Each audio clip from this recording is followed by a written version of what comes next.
they're playing a lot of different cards here, right? Like they're saying, we messed up, we're sorry, we're changing. They're owning it. They're owning it. Like you should own your website. Yes. So. Good callback, Brooke. Good callback. Yes, you should own your burger the same way you own your website. You are king. You are king of your website.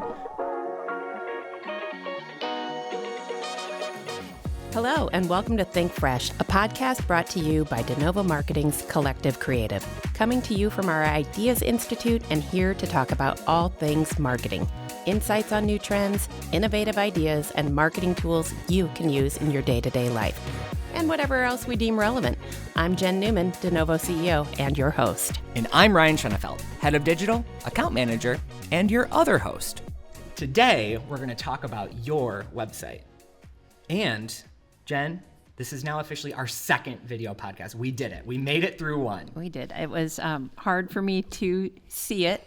And the clips kept coming up on social media, and I'm just like, oh my gosh, I need some blurring powder. So I don't know. I didn't find any. We'll see what happens here. It is always scary. It is intimidating when we first start recording, but 5 minutes in, we have completely forgotten that we're being recorded.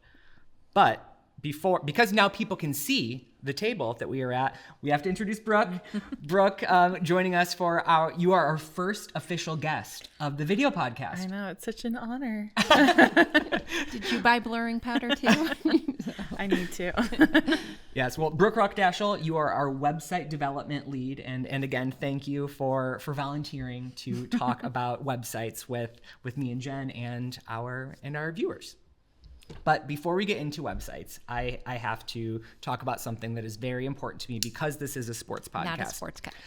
The WNBA has officially come up with their agreement. So the Players Association and the WNBA, they have come to agreement, and the players are making so much more money. When I say so much more money, it's not like, oh, they are making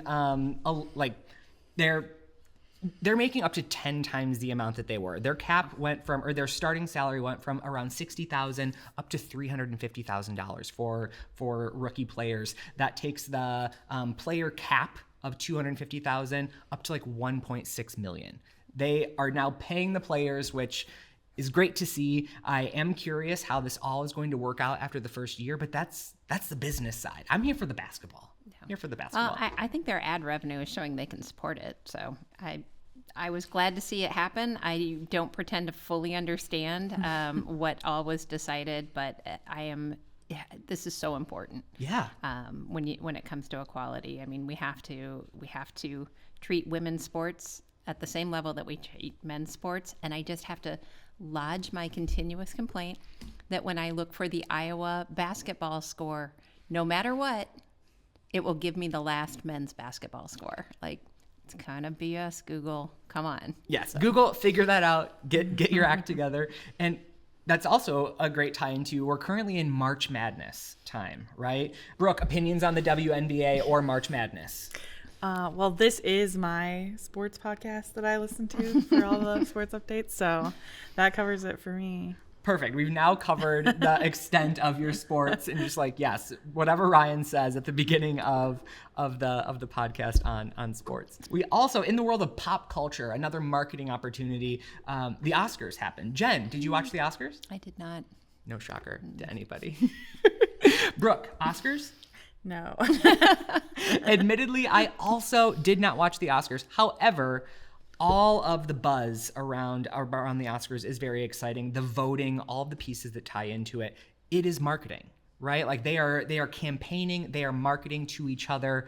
Timothée Chalamet came out with some interesting topics around ballet and dance. Yes, he did. And it ruined his chances. I don't want to say he shot himself in the foot, but is that what tanked him there? That is, he was running a great campaign. He was talking about Marty Supreme. People were on board talking about Marty Supreme, and they're like, yeah, this is Timmy's year. He's going to get it. Spoilers. I don't know. He looks like a rat. Like, why would you vote for him? He did not win. But when it comes to our winners, I don't know if this is the first time, but we had a tie for the Oscars. The best short, there were two winners for the best short. Jen, do you know what those were? Well, I heard because we did talk about this, and I'll just say the names of them, and I have no liability or responsibility for what these are called. The Singers and Two People Exchanging Saliva. Is that correct? That is correct. I'm very curious. And, part of marketing, once again, naming, branding. I'm assuming I know what I'm going to get from a show or a movie or a short film called Two People Exchanging Saliva. But it might be a red herring. They might be trying to throw us off. It's just about one Might person. be no kissing whatsoever. Exactly. I am very curious. I have heard from one of our producers that Singers is a very great short film, so I'll be checking that out. And the name itself, Two People Exchanging Saliva, is making me curious. We'll have to know how long these shorts are before I commit to watching any of that. Yeah, what truly is a short? Are we talking like under 20 minutes, 5 minutes, TikTok style? Like what? Say like length of a chicken video on Instagram? Okay.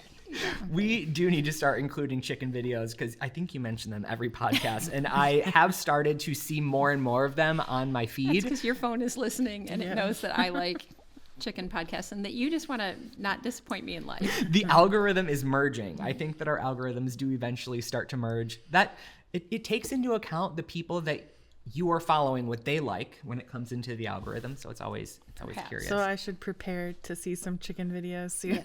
Yes. Soon. Brooke, I feel like you would be all in on these chicken videos. I probably I would. really do. And Brooke, what is your algorithm full of? Oh gosh. If you had to summarize it in a few words, what's your algorithm? Board games. Okay.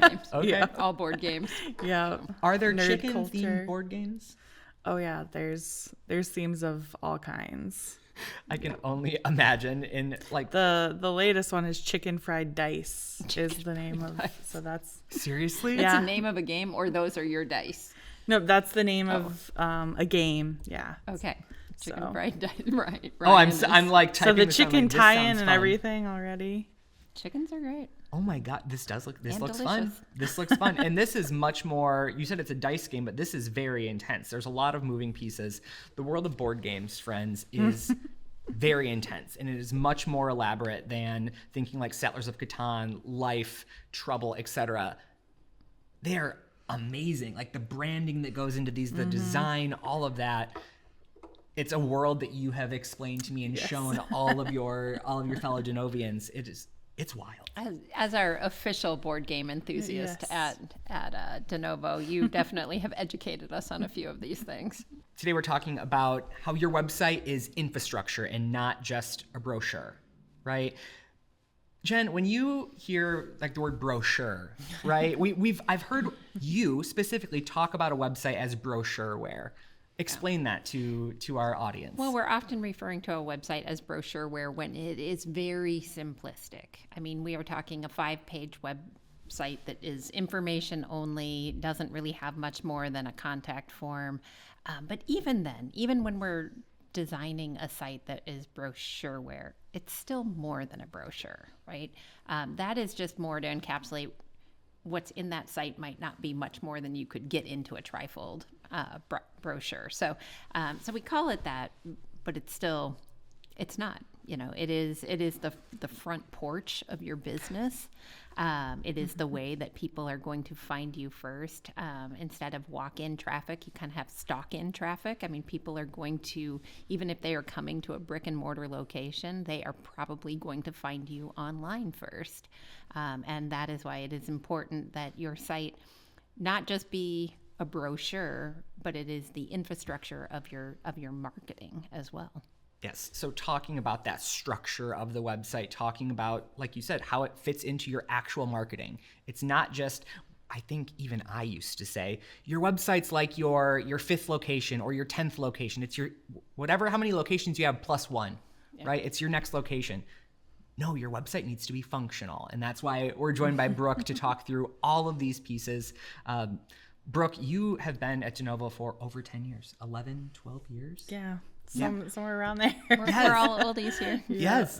And part of that, websites have changed a lot in that time. Oh yeah. Have you noticed any sizable shifts, or what has changed the most in your time developing websites? Like every aspect of it is always changing, and so that comes down to like even like SEO, accessibility. When I first started, accessibility wasn't even really talked about at all. And now it is a big part of like the foundation of our sites. So that might be the biggest thing there. But also just the content and how important that content is on the site. That really is. It used to be about like making that pretty brochure, that attractive brochure website, the design of it and all of that. But now, like, we love to make pretty websites. Of course. But it is really about the content that is on the site now. Yeah, and I think that goes into how people now get to your website. It used to be, oh, you're on a TV commercial or you're at a trade show and you're telling people your website. You're saying go to thiswebsite.com or .org. Mm-hmm. Now it's about finding it. People are finding your website in so many different ways, and it's not direct traffic for the most part, right? It's content driven, because that is how our friendly AI agents, that is how our search engines are finding us. Brooke, you've been at DeNovo a long time and you've made a bunch of websites. How has our website process changed in those years, knowing that you have seen what works really well for some sites, seeing what we need to change in our process to continuously give our clients the best website possible? I think the biggest change has come in the time and planning ahead of building the website. So that's the keyword research, the sitemap, meeting with the client, finding their goals, and putting that all together to create the best user experience for not only the users of the website, but our clients as well. When you say user experience, what do you mean by that? Like, it's how the user experiences the website, but this is a whole science, right? Right. It's like how you feel when you use anything, really. Like, is it a positive experience or is it kind of like a drag? And or difficult. Yes, difficult. Are there barriers while you're doing it? Like, you want it to be a positive experience for like websites specifically. Like, when they come to your website, are they finding what they're looking for? Well, there is a natural sort of order to where people expect to see things on a website, which can kind of dictate the layout of the site to some extent. But if you put the menu in the footer, only people will not know where to look. I mean, that's like UIX at its most basic, right? Like, put things where people expect to see it, and make it easier for them to find information. I think one of the things that's changed a lot is just what has to go into the infrastructure or the back end of a website to keep it safe, to keep it accessible. And I think any agency that is building websites has to continue that investment. And it's a big investment, it has to be made constantly.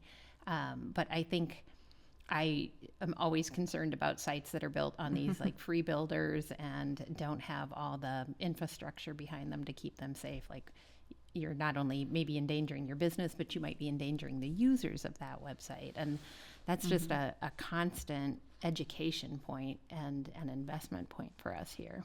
Yeah, ensuring that our sites are, like, I don't want to say not hackable, because that's scary to say. I'm just knocking on wood. We haven't had that issue, but it is scary because you're not just in charge of your website. Like you said, you're in charge of the data that your clients might be inputting into your website. Those contact forms, that's then information that if it gets hacked, that's then taken and sold. Well, it's not for lack of trying, because, I mean, we get alerts when that type of thing is attempted. And again, this is where businesses have to be really cognizant of the security of their own site. But that's kind of a boring topic. Yeah. I think we should get back to the design side of it. We're going back to, I'm going to take it back to the sitemap piece of things, Brooke, because like you said, this is a change in our process. And previously, we would design a sitemap based on a few sentences that we might have gotten from a client, right? But now we're actually, because most people already have an existing website, we're able to go in and pull existing site traffic, right? Mm-hmm. How has that informed the sitemap process for you? How has that changed everything for you? Yeah, definitely.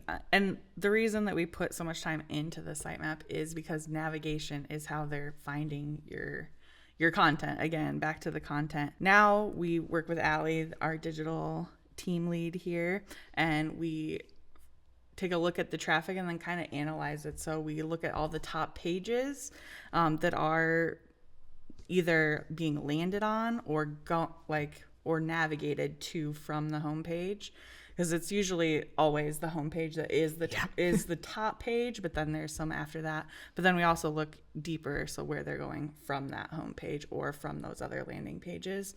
And from there we can kind of analyze, like, okay, are they leaving that page because they didn't find what they wanted there? Are they, like, why are they landing there? They're searching for this, but maybe they're looking for something else. And so with all of that, and then we also meet with the clients and get a feel for their goals and what they want people to be doing on their site. So it's kind of a combination of those two, where we take what people are already doing, what we want them to do, and what we think the users want to do on there based on the client and the industry as well. So I think that's the part. It's not just necessarily what the clients think that people should be doing on their website, right? We now come with so much more information to say, this is how your website is currently being used. Do you want to change that behavior? If so, we can help with that change. But at the same time, it is eye-opening for our clients, at least the client meetings that I've sat in on as we are rolling out this new process. They are shocked, right? They are shocked that people care more about X than they do Z. They might have built their business around this, but people are doing searches for this online, and they're like, that is good to know. And it gives us more information, right? In this case, knowledge is power. Being able to go in and say, these are your top pages. This is why we're making these recommendations. But sometimes our clients can overrule us and say, we want to make a change. We want to make a change on how people are currently coming to our site, right? Brooke, we say sitemap, and we know what this is because we talk about sitemaps all the time when it comes to the website process. What is a sitemap? Explain that to my mom at home watching. Hi, Christine. It's a very simplified outline of all of the pages on your site and how they're connected to each other.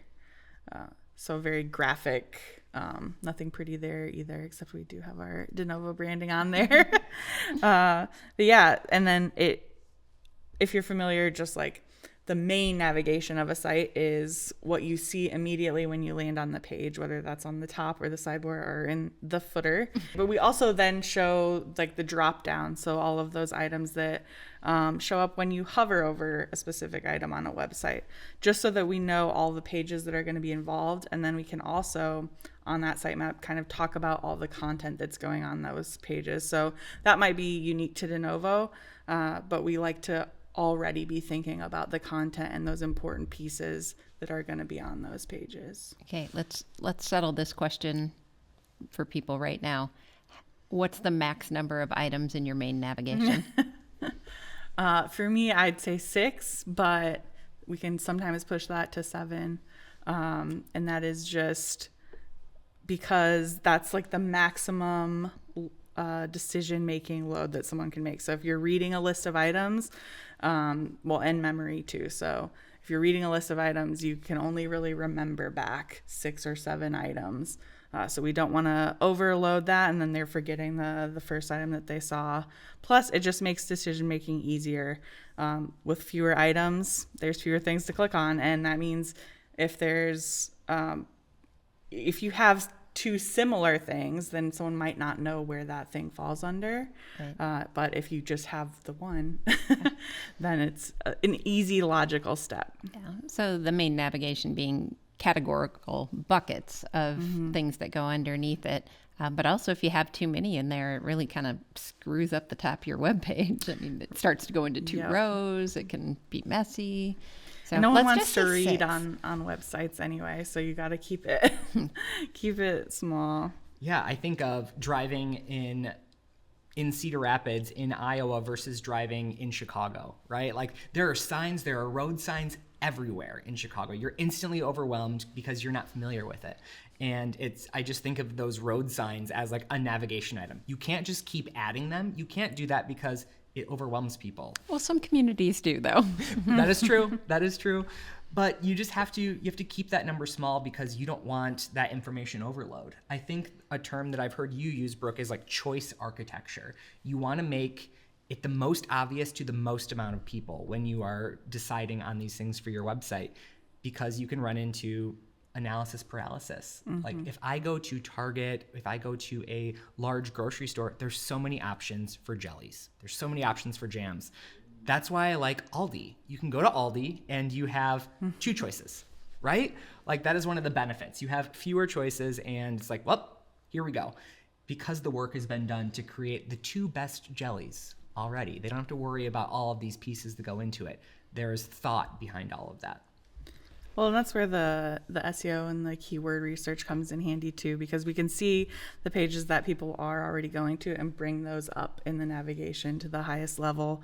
And then if maybe only 2 people are going to this one page a year, maybe it doesn't have to be in navigation, because we also have a search bar that if someone's specifically looking for that, they can search and find it. So that's kind of where that comes into. I find it democratizes the process a little bit more. And democratize might not be the right word, but depending on how loud an individual is in that first meeting, they might say, this is the most important to our customers. It needs to be in the main navigation.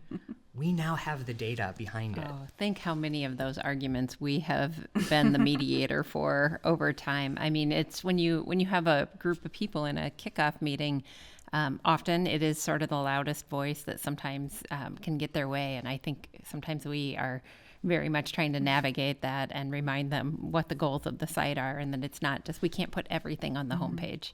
Right. And that's usually an education point that we have to share with some clients. Yes, and now the data, we've got the data behind it, right? I mean, the data always existed. However, now we know, bring it, because our clients, they do understand the numbers. Yeah. They can. It's just a matter of bringing it. It is like marital counseling, though, in some of these kickoff meetings sometimes. Brooke, what are some other, so we talked about 6 being our limit in the navigation. What are some other tips and what are some other pieces that we've built into our de novo website process that we can share with our listeners? I guess a lot of them are related to accessibility and also SEO. Those go hand in hand, and user experience, which we've already talked about. Those 3 kind of mesh together in a lot of these things. So like we said, people don't want to really be making tough decisions on websites. They don't want to be reading high level college literature on websites. So we do like to keep the reading level at like 6th to 8th grade level. Just making everything clear and intuitive. So that really goes into the design, but things like links. We want to avoid like all the text links, do more buttons that are like easily identifiable. So someone knows, okay, this is something I can click on, and having the text explain where that link is going to take them. So not just click here, because that doesn't give them any context to where they're going to be taken next. So that's really, really important. And then giving that hierarchy of the content as well. So using big, clear headings and breaking it up so that it isn't just a wall of small text to read through. And people can kind of skim and find the part that is going to be the most important to them. And those buttons and the text links really stand out to me, because it's almost instinct to just say, click here. Mm-hmm. But that gives absolutely no context. And you've done examples, and I think we might have talked about this in episode 2 when we talked about websites.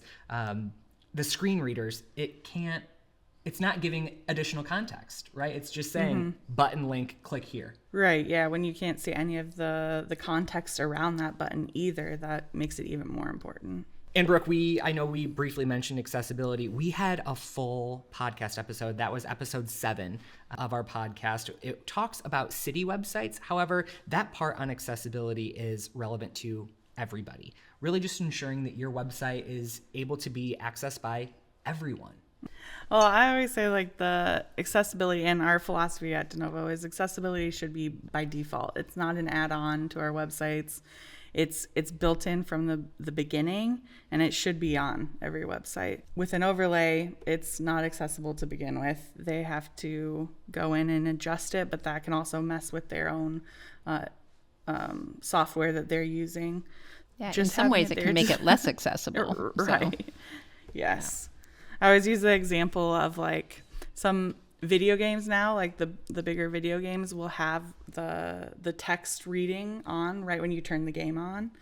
And it's come up in our house, like, why do they do that? Like, I don't need that. I have to go turn it off every time I start a new game. But it's easier for us to go turn it off than for someone that needs that to go find where that is to turn it on. Yeah, if you have a visual impairment, it's much easier just to keep that on. Because, imagine trying to turn audio dictation on if you can't see the screen very well. Right. And especially like on something like that, a program or game or something where you haven't played it before or you haven't used it before, then you have to find where those menus are and all of that. So similar to overlays, we just like to have it built in. That's interesting, though, because I don't think the video game world has been regulated yet along those lines. Like, I mean, the world of websites has or is slowly becoming regulated in that. So I wonder if that's do you see that on every game or? No, Okay, definitely not. That's but interesting. yeah. So it probably has a lot more to do with company philosophy than anything else. Yeah, and at the end of the day, they want to sell more games, right? Like they want to, I'm hoping it's because they want to make it as accessible as possible for everybody. But if you have the reputation of, people with vision challenges can play our games, great, right? Like that's a company, like you said, company policy that just shows your intent of being welcoming and accepting. Yeah, and it doesn't impair someone who doesn't need it, right? Yeah. They can just easily go turn it off, where for websites it's even nicer because people who don't need it don't even see it or don't even know that it's there behind the scenes doing what it needs to do. So, Brooke, this is something that I touched on at the beginning when we were talking about brochureware. People sometimes refer to their website as their virtual location. Has this new infrastructure approach changed any of that? And we've talked a little bit about that on how just like the web has changed in general. What I always like to say is like, just remember it is still a location for you, but everyone's not coming through the front door. So you don't need to have, like we already talked about, everything on the homepage, because if someone's specifically searching for something, they're going to be taken to that landing page. So they might be going through the window of your house instead. Good analogy. So they'll get right to the goods that they want right away. So it just touches back on that. Yeah. And it varies so much by the purpose. I mean, B2B, B2C, it all varies. So it has to be customized to what your company is, what your goals are, what your site goals are. So I think that the language around virtual location is really kind of outdated at this point in time. It's not really your virtual location. It is the way that people find you, no matter what. Probably for most companies, a considerable portion of their audience is going to find them online before they ever find a brick and mortar or pick up a phone, God forbid, Way too difficult and make now. a call regarding a product or a service or whatever it is that your company does. So it needs to be customized to your own company's individual goals, and then it needs that whole infrastructure underneath it to ensure that it meets those goals. And I found that more and more of our clients and our partners are actually building the website into their processes, truly into their infrastructure. So for example, even before you can call our IT support, our IT support, the vendor we use for IT, you have to send something from their website. You have to start the ticket on their website. So their website. Annoying. Right. But I think that there is some benefit because then they can see the IP that it's coming from. They can verify some information. They can also collect so much more information more quickly from you on a website form versus calling in and trying to say all this information.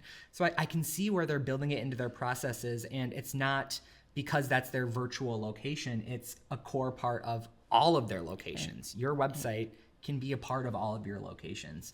And just thinking of ways that this can streamline your processes or at least become part of your processes. Now, we don't want to block people from coming in through the window. We don't want to block people from coming in the front door. But what are ways that your website can be built in order to allow them access that gives them the ability to walk directly to the product that they are going to, instead of have to walk through the front door, walk by all of these products they might not necessarily want? How can your website expedite that process? Right. So how's search play into that then, right? How do things like FAQs play into that. And I think FAQs are interesting because they are great for AI, right? They are great for AI, they are great for search. But at the end of the day, we are building our websites for people. And you want to make sure that the website is telling you that information. Brooke, do you have opinions on that? Yeah, for a long time, FAQs have been a 4-letter word for me. But it's only 3 letters for the record. Yes. And that is just because, like, just from my own experience, like when you go to a website, FAQ is the last place I want to go to find the information I need, because I might sit there and read through every one and still not find the answer that I want. So I want to be able to go to the most logical place that I think that answer would be and find it there rather than searching through an FAQ. Now, there are ways that we can make FAQs more user friendly, but I rarely see this. And that would be to have like a search specific for the FAQ, or having some way to filter the questions so you don't have just like this giant list of questions. Yeah. I absolutely see how they're useful in search and specifically with AI, but you get through an FAQ, you're trying to find an answer, and then at the bottom it gives you that little, was this helpful? I'm like, absolutely not. Yeah. It was not helpful. I don't know that they're really meant to be helpful in many cases. They're really meant for keyword stuffing, perhaps. Yeah, and for our clients to get very similar questions, right? So city websites, manufacturing clients, where the questions can be similar. Wouldn't it be great if people can just get their question answered without having to go to the FAQ? It's like, we know that a lot of people ask this question. Let's put that information on our homepage. Let's answer the question for them. Right? Yeah. But then you can have those FAQ pages that are for our friendly AI agents that are answering questions for us now, because that is a new trend. Like you were saying, Brooke, websites are constantly changing, and I think search engines and AI agents are part of what leads that change. And we always have to be thinking, okay, people are on the website ultimately. People are still ultimately the main source of a website traffic. I say right now. Currently. Exactly. Yeah. I say right now. That might be different in a year. Who knows? Or 6 months. We'll see. But I think that just goes to say websites are constantly changing. And I think that DeNovo's philosophy or process for websites has been evolving over the years. Like we've been doing this for over a decade now, and our websites have changed quite a bit. Right? Yeah, and I'm sure they'll continue to change.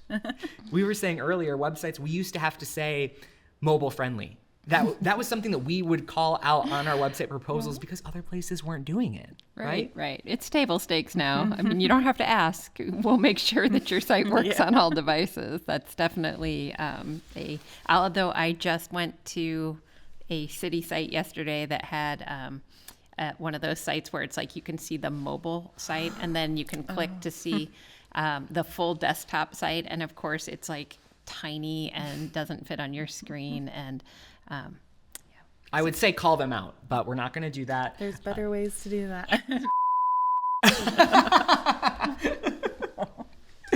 Calling them out, naming names. I love it. And we can help. We can help, team. But like you said, Brooke, there's better ways of doing it now, right? Like there are better ways. We've evolved past this. Brooke, if you were to summarize what our website philosophy is, what is DeNovo's website philosophy? I mean, she wrote our website philosophy, so True. This is a gimme, right? So. Yes, I don't have the fancy wording, but it is just based around the user experience for our clients and their clients, and then also just being very open, and like our clients own their own website. We let them have the keys, and they're able to make updates, but we're always there to support them as well. Yeah. Having that accessibility just baked in from the start by default, as you said earlier, is just a key part of that. Every site should be accessible. And, eventually that'll be some sort of federal law, but I would encourage people to think ahead on that and think about the importance of every user who comes to your site. It's not just like checking off a box to be accessible so that we're compliant. It really is like you're allowing more people in and potentially getting their business or communicating to them. So And you said this when you were talking about the website. It's not just the front end of your website. We want to make sure our clients know that they own their websites, but also know how to update them, right? We've worked with some clients where they say, oh yeah, we don't make updates to our website. We're not allowed to. It's yours. What do you mean you're not allowed to? It's your website. At the end of the day, the website is still yours. We are there for backup. We are there to make those updates for you, but you still own your website. Yeah, we like to empower them that it's not scary, and we can make it even easier for them, especially if, like you mentioned, clients using their website as a tool for their business. We want to make that tool easy to use. So that goes back to the user experience in that regard. And So a heck of an investment, you know? Yes. I mean, if you're going to pay to have your site professionally developed, then you should have the training and the ability to make the changes you need to, or the support to do so if you don't want to. That's just one thing that kind of drives me crazy, is when a website's really locked down from the people who paid for it. yeah. So, Brooke, we've talked a lot about making websites simple and how websites really act as your infrastructure versus just like brochures. If you had to leave our listeners with 3 main things from today's conversation, what would they be? Your navigation should be backed by data, and accessibility and mobile experience should be in there by default. And then you should own it. You should own your website. You should have full control of your website. Yes. You and paid it's for yours. it. Right. I love that. Now it's time for our segment called Creative Briefs. This is where we dig into a marketing campaign, company, or idea and see what insights we can glean from their marketing moves. Today's Creative Brief is about Burger King, right? Have you guys seen this commercial? Oh, yeah. Yeah. I admittedly had not until before this, so I checked it out, and then I realized I had seen it. I actually had seen this. This campaign is called There's a New King, and It's You. Instantly, I was like, okay, wait, what? Is this tied at all to Prince Andrew? I was curious. I have to admit. And in this video, actually, let's play. Can we magically swipe over to the video? Ooh. Oh my gosh, I love it. I love it. And now we can't play the audio on here because we do have some of that music, but I love the nostalgic pieces of this. So it starts by saying, you told us what you really thought about Burger King, which I didn't necessarily think this. I thought Burger King was still great. But it says we've You're got to not work. that hard to please.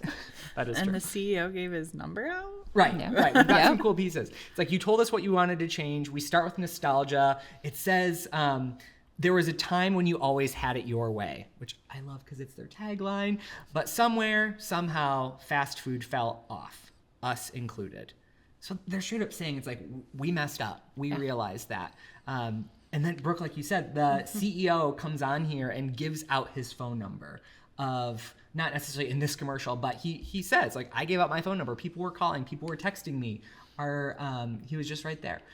But they then got to work on making all of these changes. Can you imagine the number of romantic inquiries that man got? I mean, I would refer to him only as the king. They also mentioned firing their king, who is now one of their mascots. was one of their mascots. Was one of their mascots. I never liked the king. Never liked the king. Always, because it's one of those weird mascots where it's like, okay, yes, you do have a mask on and you have you're covering your face, but you're still a human. Like even in sports mascots, it weirds me out a little bit. Like Sparty I the mean, he's Spartan. supposed to be kind of a dork, but then they also had that music for a while with it, like those jingle songs that were discordant and off tune, and I just felt like they were kind of coming off the rails. Now, I did do a year-over-year deep dive into Burger King's annual revenues, and they have been growing. It's not like, but they haven't been growing by leaps and bounds. Okay. So maybe that's behind this. Yeah, yeah, and I think that it's unique because they're saying the quiet part out loud, right? They're saying we messed up or we weren't. Fast food in general, including us, is not giving you the experience that you came to love it for. It was fast. It was cheaper than some of the other food options that you had, but as prices increased, it becomes less fast. Why would you go to McDonald's or Burger King versus another restaurant that can be faster or cheaper? It's the enshittification of fast food, and basically they're saying we're taking a step back. But Okay, so here's the interesting piece of this that I'm a little obsessed with is Patrick Doyle is the chairman of Restaurant Brands, which is the parent company of Burger King, and he's the guy who was CEO of Domino's when they said our pizza sucks and we're sorry. So this is a turnaround move, although I wouldn't say Burger King necessarily needed a turnaround, but they definitely need a boost, I'd say, because they haven't grown that much, and I think the only year they actually went down was the pandemic year. But I think they're at 1.51 billion in annual revenue, but that's barely over last year's. So I think that not only were they kind of reaching this plateau, but their food had definitely maybe backslid a little bit. But I just when I saw that in I think Adweek maybe, that Patrick Doyle is chairman of that, I'm like, I know that name. Yeah. I think that was the Domino's guy. So I went down a rabbit hole on that. And, brands don't do this very often where they give the mea culpa and say, I mean, this is like a one-time thing you can do. If you have to do it twice, then you permanently suck. So this is, you can only play this card one time, and they're playing it right now. Yeah, and I like that you call it the mea culpa. It's like, this is their one chance to do this. And they showed in this commercial, they showed some user-generated content, right? It looked like they were showing TikToks of bad experiences, of people with smashed burgers, etc. Someone even said, oh gosh, what was the quote? You say I'm a king, but you feed me like a peasant. Yeah, you say I'm a king, but you feed me like a peasant. It's like, oh, wow. Yeah. Wow. So they're doing it. And it is very interesting that this is a play that has been done before by the chairman of their board. Yeah. Very interesting. But I really like we said, the title of this campaign is There's a New King and It's You. Really putting the people back in power. There's a lot of talks around kings right now, no kings protest, all of those things. Like, you are the king, you are in control. And one of my favorite parts about Burger King was the crowns. They had the crowns. Why are we not surprised by this? Yes, now if we look at this crown, there's some gems on there. There's some gems. The crowns that they're giving out don't have these gems, but that's also a nostalgic part for me, at least. Like, oh yeah, there's crowns. Now I might get looked at weird if I go in and wear a crown. I would. I'm not afraid. I'm just gonna say. It's like, no, I'm not above that. But they're playing a lot of different cards here, right? Like, they're saying, we messed up, we're sorry, we're changing. They're owning it. They're owning it, like you should own your website. Yes. So. Good callback, Brooke. Good callback. Yes, you should own your burger the same way you own your website. You are king. You are king of your website. Oh, I love that. Jen, Brooke, what do you think? I'm into this. What do you guys think? Did this? Are you into it or are you over it? Playing back on something that we used to call, or playing back on one version of Creative Briefs. Into it or over it? I'm into it. Nostalgia always hits, and I think like they are taking ownership of it. They're not saying like, what's changed about you, or like anything like that. So, and then they're bringing it back to the customer. So yeah, it works. I'm into it, but I'm also curious because a campaign like this doesn't come together overnight. And it wasn't very long ago that we had the McDonald's CEO like taking the tiniest bite of the product. Of the product. Oh, I forgot about that. Product. It was so cold and awkward. And then, of course, Wendy's jumped on and started making fun of them, as the Wendy's brand does, which I respect them for. Burger King did too. But, all that was kind of happening at the same time, because I don't think this campaign's pretty new here. Right. So it had to have been in the works before the McDonald's CEO. It was the smallest bite. And that was can you explain that? Like, talk that so through. he did basically a video of himself eating, I think it's called an arch burger. I don't know what an arch burger is. Do we not do quarter pounders anymore? But basically, so he takes this burger and he just takes this like little mouse bite out of it. Like, I don't want to eat this burger. And then he refers to it as a good product. And I don't know where they got this idea from or who was like, yeah, that's great. Let's post it. Yeah. Approved. But that all kind of happened, I don't know, within a month of this campaign launching. So that's probably was just a gift given to Burger King.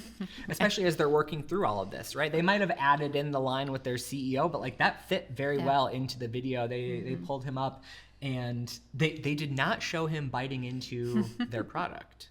though. No. They just said, if you want to reach us, you can. But they should have just been like him just biting right into it, a Whopper. So here's another thing to think about. Not that long, I'd say within the last 10 years, I mean, you started seeing these burger commercials where the burgers were getting bigger and bigger and bigger, and that was what was selling, was like, oh, the bigger the burger, the more food you could get. Well, appetites are changing.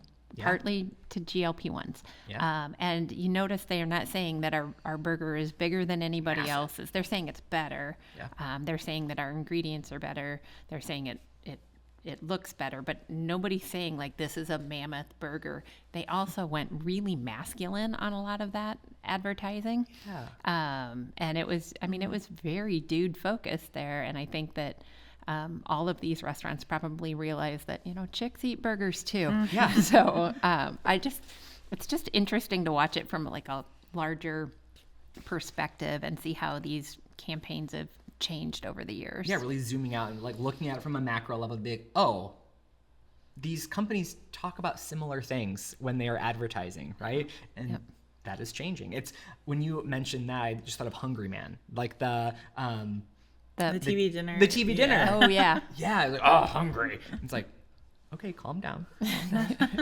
Brooke and Jen, if you had to pick a fast food, you were forced to, where would you go?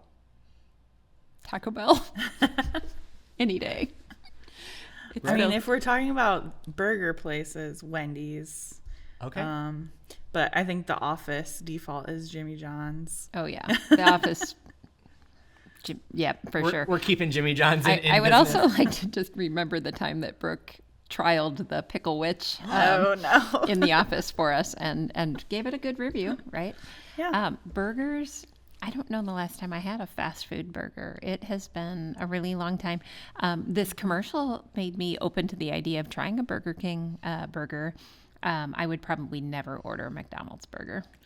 I am such a product of marketing. Jen, I agree with you. Like, I now want to go to Burger King, but the exact opposite of you. McDonald's is my go-to, and I love That's McDonald's. because you like burgers that are like hockey pucks. Super thin, dry. I just love the standard McDonald's burger. But if I'm going to Wendy's, which I also love, I'm getting that spicy chicken sandwich, no matter what. But I love fast food, just in general. Love a connoisseur almost. But I can't remember the last time I went to Burger King. And this commercial makes me want to go back, but it also throws in one of the hidden gems of Burger King, where you would get fries and there would always just be an onion ring in the fries. And they had an onion ring on top of a burger. And I was like, I wonder if they did that on purpose. Oh, is that true? Like, was that on purpose? I don't think theirs was on purpose. Now, I think there's another fast food company that like does that on purpose. But it was always just like a very exciting thing because I never had the opportunity to get onion rings. There was always just like one in there. And I'm like, yay. But It's like a blind box. exactly, it's like a blind box. You never know what you're going to get. Although that is kind of scary when you're just opening your food. Now, if a fast food restaurant does that and there's like, pay us $6 and we'll give you what you get, a fun new experience. Yeah, you would do it. Yeah, You would I'm on 100% board. do it. I'm on board. So at the end of the day, this commercial worked. Are you guys going to go to Burger King? Probably not. I would need a reason. It would have to be like a road trip or something where there's not a Taco Bell at that stop. Fine. So you're into it. Might not have necessarily worked. I'm going to say I'm into it and it worked. Like, I'm considering Burger King this afternoon, at least this week. Well, there will be a Burger King trip in the near future. All right, report back on the quality of the burger. So I did read some of the YouTube comments on the ad, and somebody said, I just went there last week, and it really did look like the burger in the commercial. So Okay. that's criteria number one. Does it look like an actual burger that you would see on the commercial? 2, does it taste okay or good even? Yeah. Does So it maybe taste we great? need to do it for science and bring one into the office to see if it does Right. look like the Well, I commercial proposed burger. that we Done. should eat burgers on this podcast, but also I didn't actually want to eat the burger on the podcast because I'm already messy enough when I eat. Yes. So be following us on social. We'll be posting my burger that I'm going to get from Burger King in the comments of this in the comments of this social post. Okay, you heard it here. You heard it here. Yes, but that's also a good reminder. So if you are listening to this on Spotify, Apple, wherever you normally listen to our podcast, you should also now be following along on our YouTube page and other platforms where we're posting the video. You can see us in person. You can see us playing the video on the screen. You can see me talking to the screen right now. If you want more De Novo in He your loves life, it so much. if you want more De Novo in your life and you want to see more De Novo, follow us, subscribe, and experience a new way of Think Fresh. Brooke, thank you so much for being our first guest on the video podcast. How was it? It's fine.